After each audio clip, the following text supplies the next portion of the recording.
चलिए अगले टॉपिक की ओर चलते हैं। क्या?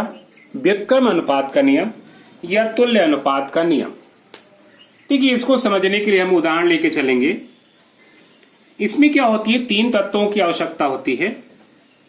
मान लीजिए पहला तत्व क्या है, यहाँ पे कार्बन है। दूसरा तत्व क्या है, ऑक्सीजन है। ये मान लीजिए दोनों हाइड्रोजन के साथ क्या हो रही है, संयोग कर रही है। यहाँ पे क्या है, पहला कार्बन है, दूसरा क्या है, ऑक्सीजन है, और एक किसके साथ, तो हाइड्रोजन के साथ संयोग कर रही है। अब मान लेते हैं कि ये जब हाइड्रोजन के साथ संयोग करेगी तो क्या बनाएगा, ये CH4 बनाएगा। ये हाइड्रोजन ऑक्सीजन के साथ संयोग करेगी तो क्या बनाएगी, H2O बनाएगी। इसी प्रकार कार्बन और ऑक्सीजन आपस में संयोग करेंगे तो क्या बनाएंगे, कार्बन डाइऑक्साइड बनाएंगे। नियम को समझने के लिए करते क्या है ना, ध्यान रखिएगा।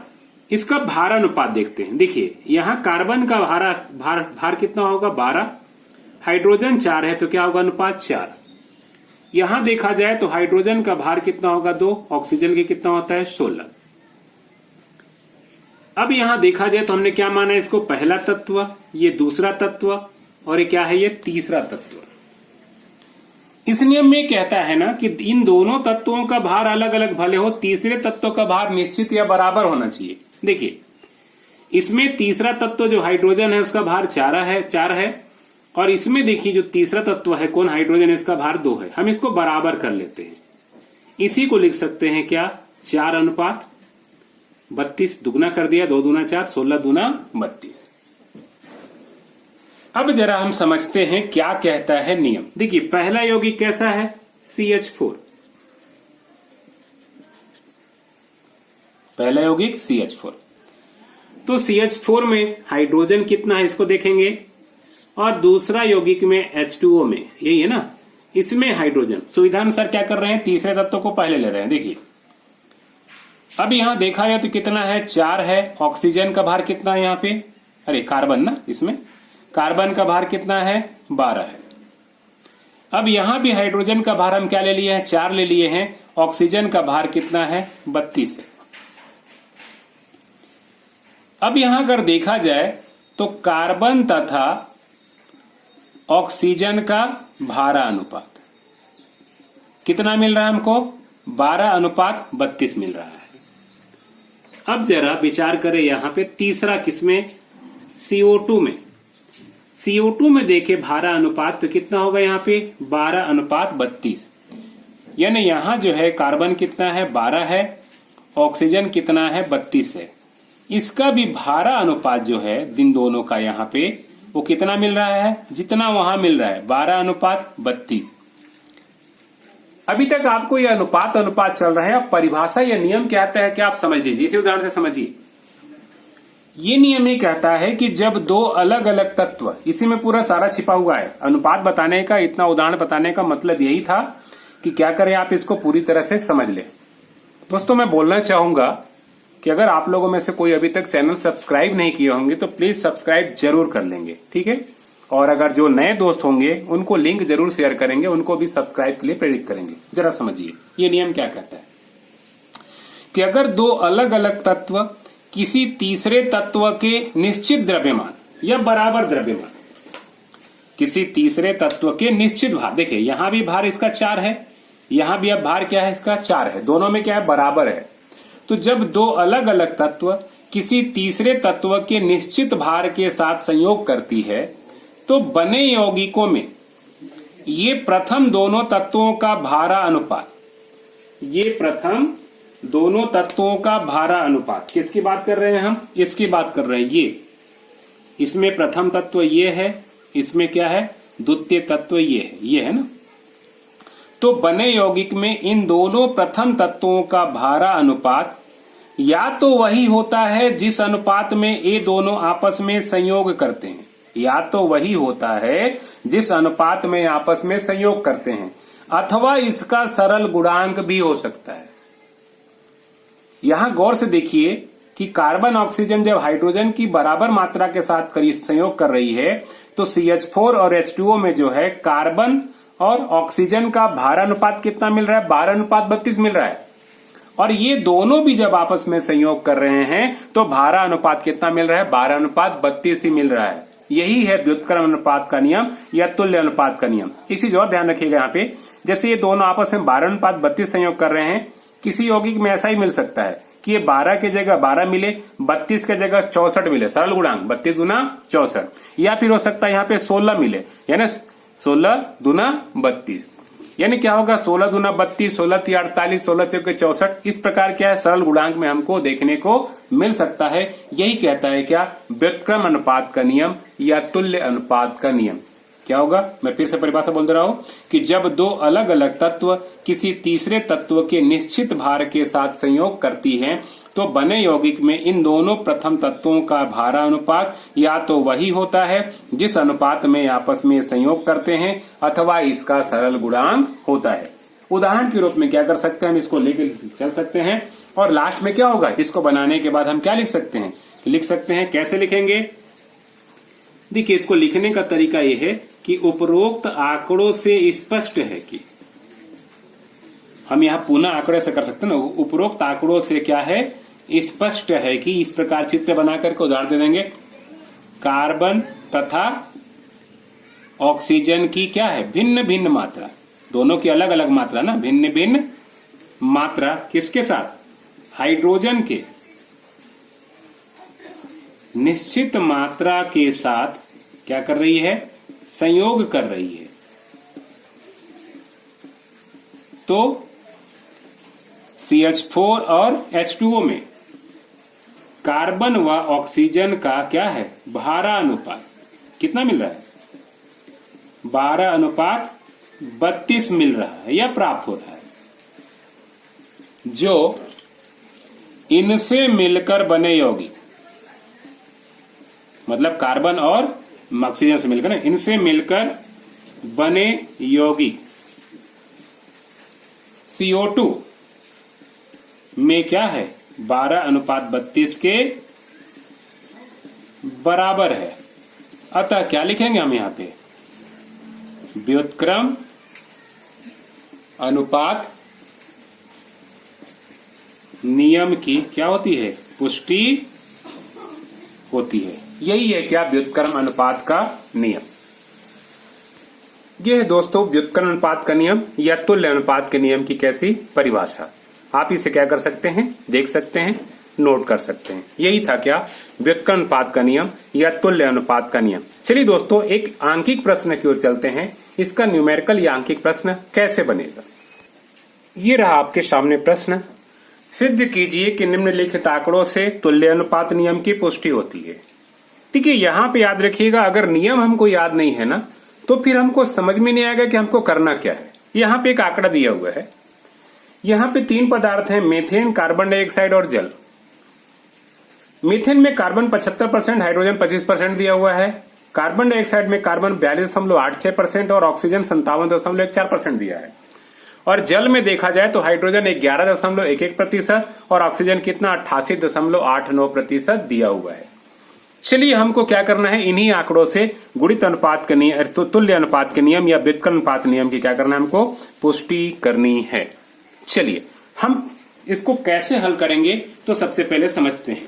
देखिए, सबसे पहले क्या करेंगे, जब हल करेंगे तो सबसे पहले क्या क्या दिया है नोट कर लेते हैं। पहला करा है क्या? मेथेन में। मेथेन में कितना है यहां पे? तो कार्बन क्या है? 75%, ठीक है। और हाइड्रोजन बराबर कितना दिया है? 25%, ठीक है। दूसरा क्या दिया है? कार्बन डाइऑक्साइड में, चलिए मैं CO2 में लिख दे रहा हूं ना। कार्बन बराबर कितना दिया है? 42.86% और ऑक्सीजन बराबर क्या है? 57.14%। और एक तीसरा क्या है? जल दिया है H2O में। कितना दिया है? हाइड्रोजन बराबर 11.11% और ऑक्सीजन बराबर क्या? 88.89%। देखिए क्या है, यहां पे सारे प्रतिशत में है। सवाल हल करते समय काम ये करेंगे ना, हम मान लेते हैं कि माना प्रत्येक पदार्थ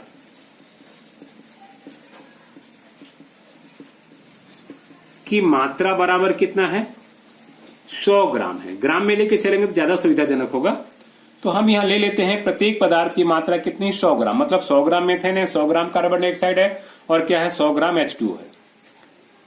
अब यहां क्या है, बनाने से पहले एक चीज ध्यान देना होगा। आप अगर देखे होंगे ऊपर, मैं इसको लेके आ रहा हूं ना यहाँ पे, ये तो यहां पे क्या देखे थे कि एक पहला तत्व था, एक दूसरा तत्व था, एक क्या था, तीसरा तत्व था। तो हमको इन आंकड़ों में भी क्या करना पड़ेगा, लेके चलना पड़ेगा, कौन पहला तत्व है, कौन दूसरा तत्व है और कौन सा तीसरा तत्व है। यानी देखिए कौन कौन है यहाँ पे, कार्बन है, हाइड्रोजन है और ऑक्सीजन है, 3 तत्व है। तो ऐसा नहीं कि तीसरा तत्व हाइड्रोजन होगा, यहां समझना होगा, क्योंकि उसी के हिसाब से क्या करेंगे, हम सवाल को हल करेंगे। तो मैं यहां क्या कर रहा हूं ना, रफ काम कर रहा हूं समझने के लिए। देखिए कौन तीसरा तत्व होगा तो समझना होगा। देखिए इन दोनों में क्या है ना, जो पहला और दूसरा देखेंगे, इन आंकड़ों में देखेंगे कौन कॉमन है। कॉमन का मतलब जो दोनों में है। देखिए कार्बन दोनों में है, तो जो कॉमन होगा ना वो क्या होगा, ये तीसरा तत्व होगा, याद रखिएगा। प्रथम 2 यौगिक को देखेंगे, उन दोनों यौगिक में कौन तत्व समान है। देखिए हाइड्रोजन या ऑक्सीजन है, अलग अलग है, लेकिन दोनों में कार्बन समान है, तो यही क्या होगा, तीसरा तत्व होगा। अब क्या होगा ना, ये हाइड्रोजन को हम पहला या दूसरा तत्व ले सकते हैं, इसी प्रकार ऑक्सीजन को लेकर क्या कर सकते हैं हम, तो ये पहला दूसरा ले सकते हैं। तो 1 2 और कैसा हो गया, तीसरा हो गया।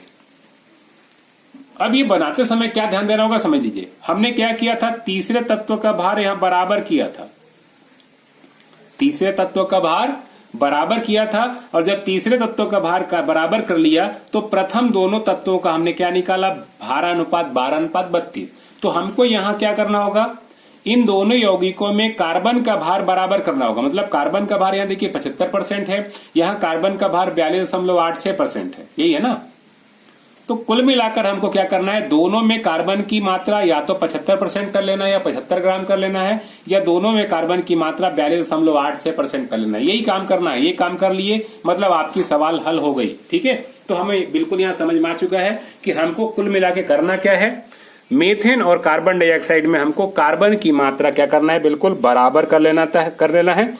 ये हम कर लेंगे तो हमारा सवाल क्या है, पूरी तरह से हल हो जाएगी। चलिए समझते हैं।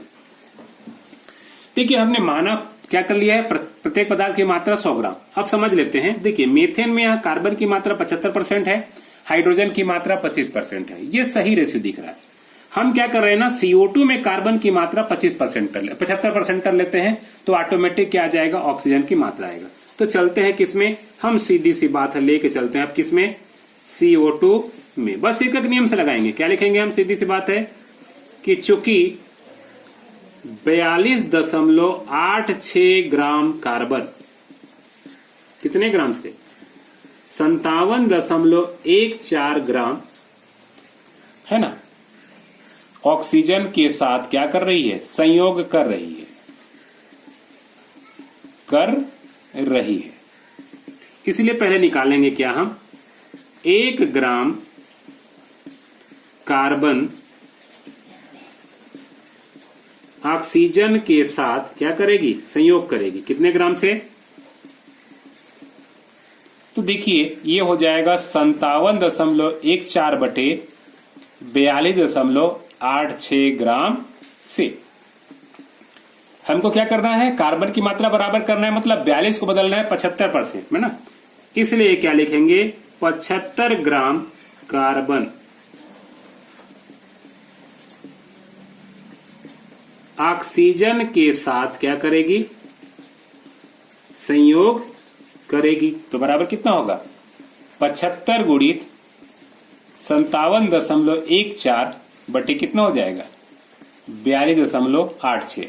अब इसी को हम क्या करेंगे, गुणा भाग कर लेंगे। देखिए ऊपर का गुणा करेंगे ना तो ये आ जाता है 4285.5 और बटे हो गया 42.86। इसको भाग देंगे ना तो लगभग आता है कितना, 99.988 या 99 अप्रोक्सी मान ले सकते हैं, कितना, क्योंकि बहुत सारा आंकड़ा है, 100 ग्राम। अगर 99.99 भी लेके चलेंगे तो कोई दिक्कत नहीं है, ये लगभग 9888 समथिंग बहुत लंबा रहा है, कुल मिला के 100 ही आ रहा है। देखिए यहां भी क्या है, सवाल बिल्कुल हल हो चुकी है। अब क्या करना है, हमको समझाना है या पुनः आंकड़ों में बैठाना है, जैसे हम लोग देखे थे पहले। तो चलते हैं कहां, पुनः आंकड़ों से वही लेके चलेंगे। पहला क्या है, मेथेन है, तो पहला लेते हैं किसमें, CH4 में। ठीक है, कार्बन बराबर कितना है, 75 ग्राम है ना। और ऑक्सीजन हाइड्रोजन बराबर कितना है, 25 ग्राम है। हम ग्राम क्यों लेके चल रहे हैं, क्योंकि हमने क्या किया है, सबको ग्राम में बदल दिया है। चलिए अब समझिए। दूसरा क्या हम निकाले अभी, CO2 में। तो CO2 में भी अब कार्बन कितना हो गया, 75 ग्राम हो गया, हुआ ना। और यहां ऑक्सीजन कितना हो गया, 100 ग्राम हो गया। और तीसरा क्या दिया है यहाँ पे, H2O में। तो देखिए H2O में ऑलरेडी कार्बन कितना है, 11.11 ग्राम है। और ऑक्सीजन बराबर कितना है, 88.89 ग्राम है। अब वहां पे करते क्या थे, वहां पे ये हम लोग करते थे कि इन दोनों, देखिए दोनों तत्वों का भार, तो इन दोनों तत्वों का भार अनुपात निकालते थे। तो क्या लिखेंगे हम, हाइड्रोजन तथा ऑक्सीजन का भार अनुपात बराबर कितना है, 1:4 है। और आप यहां देखिए इन दोनों में, ये इन दोनों में देखिए, तो यहां क्या है, ओ सॉरी हाइड्रोजन है ना, ये हाइड्रोजन, ये इन दोनों में देखेंगे हाइड्रोजन तथा ऑक्सीजन का भार अनुपात कितना है, 11/88, मतलब 1:8 है। हमने नियम में कहा था या तो वही मिलेगा जिस अनुपात में आपस में संयोग करते हैं, अथवा इसका सरल गुणांक मिलेगा। मतलब 4 दूना क्या हो गया, 8 मिल गया, ये सरल गुणांक हो गया। अब क्या करेंगे हम, बस इसी को हमको शब्दों में क्या कर लेना है, लिखना है। कैसे व्यक्त करेंगे जरा इसको हम लोग देखते हैं, कैसे लिखेंगे देखिए जरा। तो क्या लिखेंगे हम, उपरोक्त आंकड़ों से स्पष्ट है कि, देखिए यहां कार्बन की निश्चित मात्रा तीसरा है, हाइड्रोजन ऑक्सीजन कर रहे हैं, स्पष्ट है कि हाइड्रोजन तथा ऑक्सीजन की भिन्न भिन्न मात्रा कार्बन की निश्चित मात्रा के साथ संयोग कर रही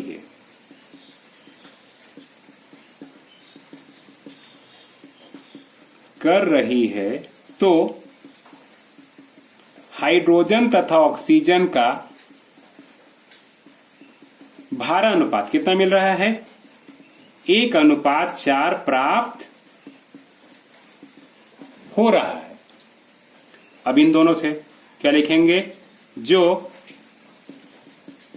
इन दोनों से मिलकर बने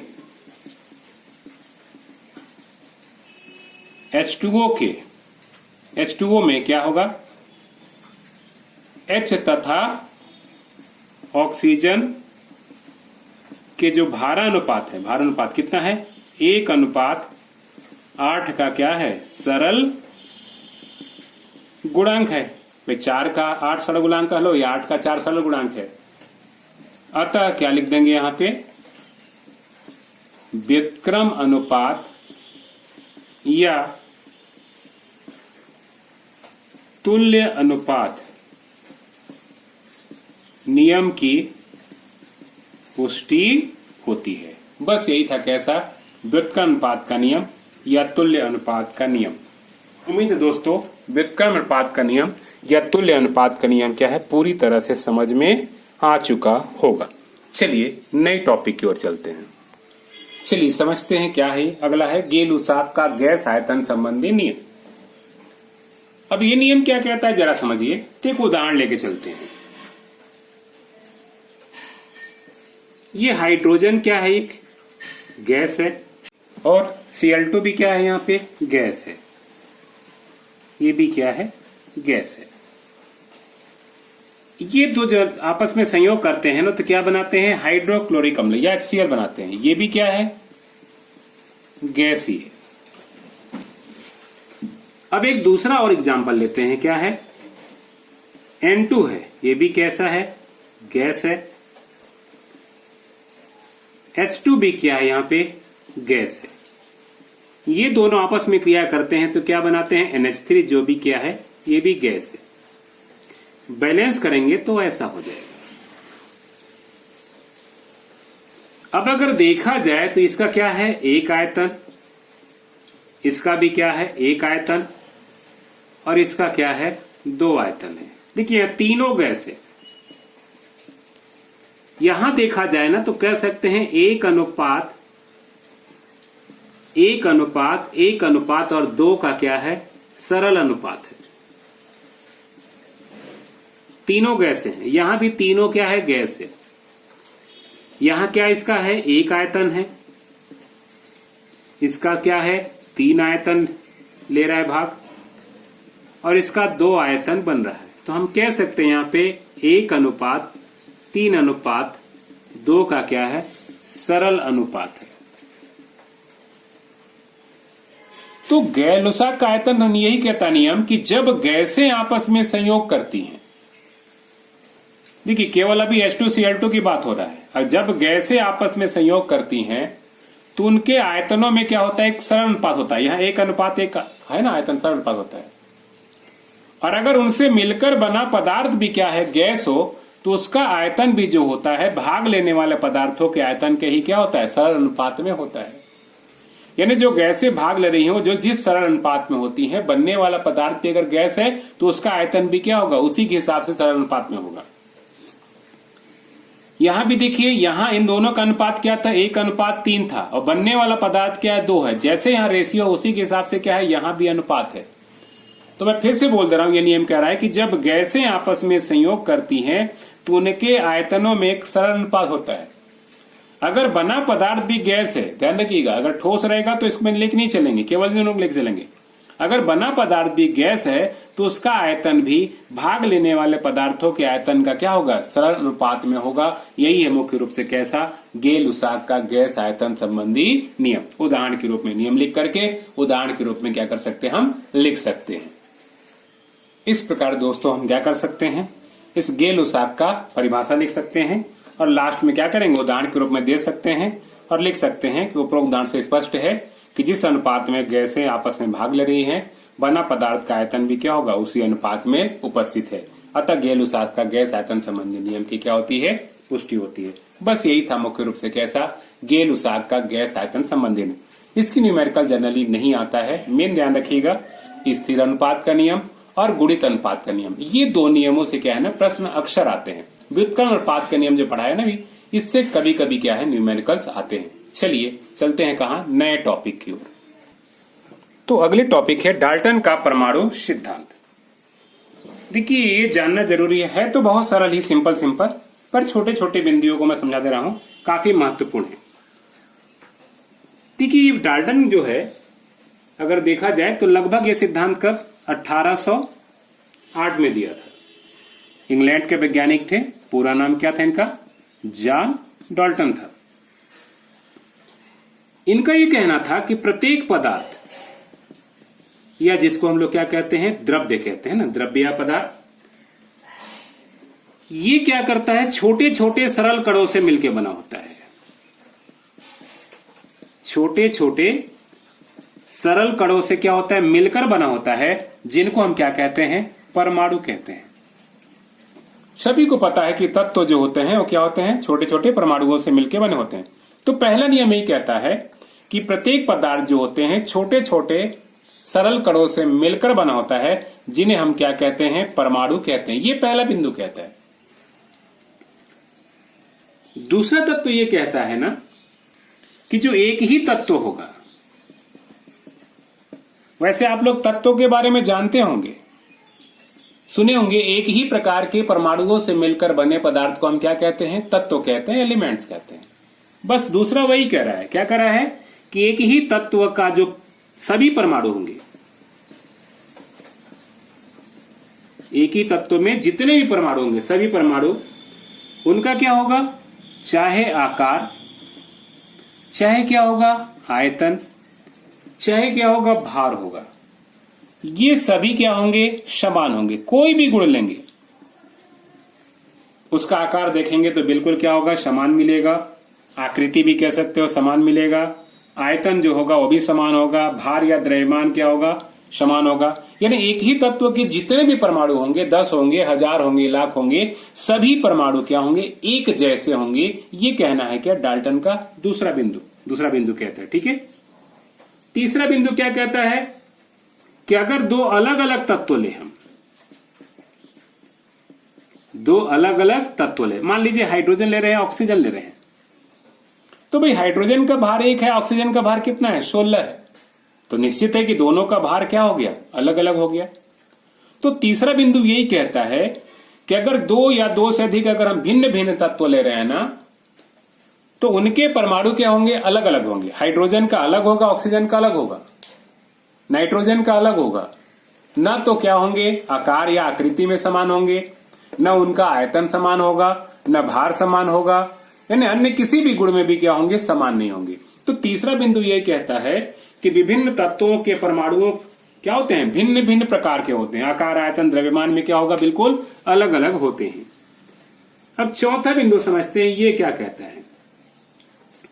चौथा कहना है कि जो हम बात कर रहे हैं कि इसका परमाणु, इनका कहना है परमाणु जो होता है ना, वो किसी पदार्थ या द्रव्य के क्या होता है, सबसे छोटा कण होता है।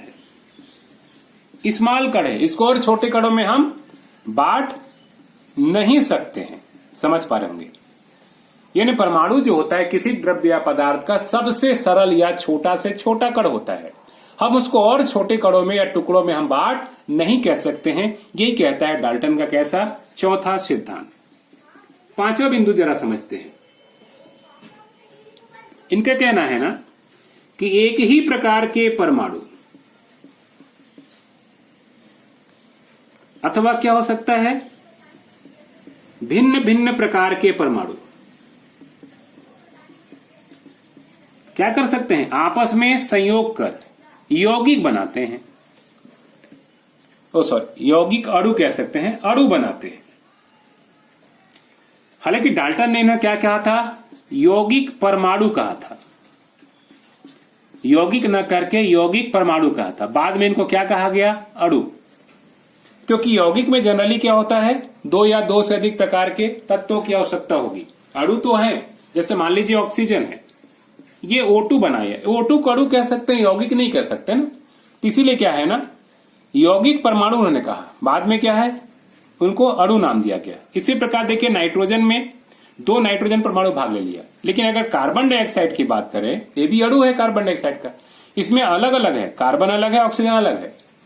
तो पांचवा बिंदु यही कहता है कि एक ही प्रकार का भी हो सकता है परमाणु, अथवा 2 या 2 से अधिक प्रकार के भी परमाणु हो सकते हैं। वो मिलके आपस में क्या करते हैं, यौगिक परमाणु बनाते हैं, जिनको बाद में क्या नाम दिया गया, अणु दिया गया। अब अगर बात करें हम कैसा, Na2CO3 में, तो यहाँ सोडियम, कार्बन और ऑक्सीजन 3 प्रकार के परमाणु मिलकर क्या कर रहे हैं, यौगिक परमाणु या अणु का निर्माण कर रहे हैं। ये किसका है, सोडियम कार्बोनेट का अणु है। चलिए छठवां बिंदु समझते हैं। क्या होता है, जिनका कहना है कि देखिए परमाणु को हम किसी भी रासायनिक अभिक्रिया में भाग ले ले, किसी भी रासायनिक क्रिया में भाग ले ले, या किसी भी भौतिक क्रिया में हम क्या करें, उसका उपयोग करें, वो कभी नष्ट नहीं होते हैं। एक तरह से कह सकते हो कि परमाणु को ना हम नष्ट कर सकते हैं और ना ही उसे उत्पन्न कर सकते हैं। यही कहना है, परमाणु हमेशा क्या होगा, विद्यमान होगा। अब जैसे मान लीजिए सोडियम है और क्लोरीन आपस में क्रिया किया तो क्या बनाया, 2NaCl। ये भले नमक बनाया, लेकिन देखिए दोनों परमाणु यहां विद्यमान है। यानी सोडियम परमाणु भाग लिया, वो भी उपस्थित है, क्लोरीन परमाणु भाग लिया, वो भी उपस्थित है। तो छठवां और कह सकते हैं यही बिंदु कहता है, और आखिरी बिंदु, कि किसी भी रासायनिक अभिक्रिया में अथवा भौतिक क्रिया में अगर परमाणु भाग लेता है तो परमाणु कभी भी नष्ट नहीं होता है, यानी अपना अस्तित्व क्या होता है, बनाए रखता है। यही कहता है कौन, डाल्टन का परमाणु सिद्धांत। दोस्तों ये सिद्धांत अगर कह सकते हैं उस समय अपने आप में क्या था, बिल्कुल सही था, पर बाद में देखा गया कि इनमें कुछ ऐसे बिंदुएं हैं जो त्रुटिपूर्ण है, यानी ये ऑथेंटिक या सही नहीं है। तो बाद में क्या है, एक नए सिद्धांत का प्रतिपादन किया गया। इसमें जो भी त्रुटि था, डाल्टन के परमाणुवाद में जो भी कमी था, उन कमियों को दूर करके कह सकते हैं कि नए सिद्धांत का प्रतिपादन किया गया, जिसको हम क्या कहते हैं, आधुनिक परमाणु सिद्धांत कहते हैं। हमको वहां क्लियर होगी कि इन सिद्धांत में या डाल्टन के परमाणु सिद्धांत में क्या क्या कमी था। तो ऑलरेडी उस सिद्धांत को देखेंगे तो आपको समझ में आ जाएगा। चलिए अगला चलते हैं कहां, आधुनिक परमाणु सिद्धांत। देखिए इस सिद्धांत का प्रतिपादन 3 वैज्ञानिकों ने मिलकर किया। एक थे इसमें क्या, जे थॉमसन, दूसरा क्या थे, निल्स बोर या निल्स बोहर, सुने होंगे, एक तीसरा इसमें थे कौन, रदरफोर्ड। ये 3 वैज्ञानिकों ने मिलकर क्या किया है, सिद्धांत दिया। अब अगर देखा जाए ना तो इस सिद्धांत में ये बात समावेश किया गया कि डाल्टनवाद में कौन कौन सी कमी था। जैसे डाल्टन में था क्या कि परमाणु क्या है, अविभाज्य होता है, मतलब परमाणु को अन्य छोटे कणों में नहीं बांट सकते हैं। लेकिन इनका सिद्धांत कहना है कि परमाणु अविभाज्य नहीं है, ठीक उल्टा है, यानी किसी पदार्थ या द्रव्य का सबसे छोटा कण परमाणु नहीं होता है। इनको हम छोटे छोटे टुकड़ों में भी बांट सकते हैं। आप सुने होंगे परमाणु में क्या होता है, इलेक्ट्रॉन होता है, प्रोटॉन होता है, न्यूट्रॉन होता है। तो हम कैसे परमाणु को कहेंगे कि सबसे छोटा कण है। तो आधुनिक सिद्धांत ये कहता है, पहला कि परमाणु अविभाज्य नहीं है, मतलब क्या है, पूरी तरह से विभाजित हो सकता है। हम इसको इलेक्ट्रॉन, प्रोटॉन, न्यूट्रॉन, ठीक है, इन कणों में क्या कर सकते हैं, हम बांट सकते हैं। तो ये कह सकते हैं डाल्टन का ये पहला एक बिंदु कह सकते हैं बदल गया। देखिए दूसरे बिंदु कहा गया था क्या कि एक ही तत्व के सभी परमाणु क्या होते हैं, समान होते ही था ना। एक ही तत्व के सभी परमाणु क्या होते हैं, समान होते हैं। सभी परमाणु क्या होते हैं, समान होते हैं। इनका कहना है समान नहीं भी हो सकते हैं। नहीं भी हो सकते हैं कहने का मतलब ऐसे भी तत्व मिल सकते हैं जिनके परमाणु समान न हो।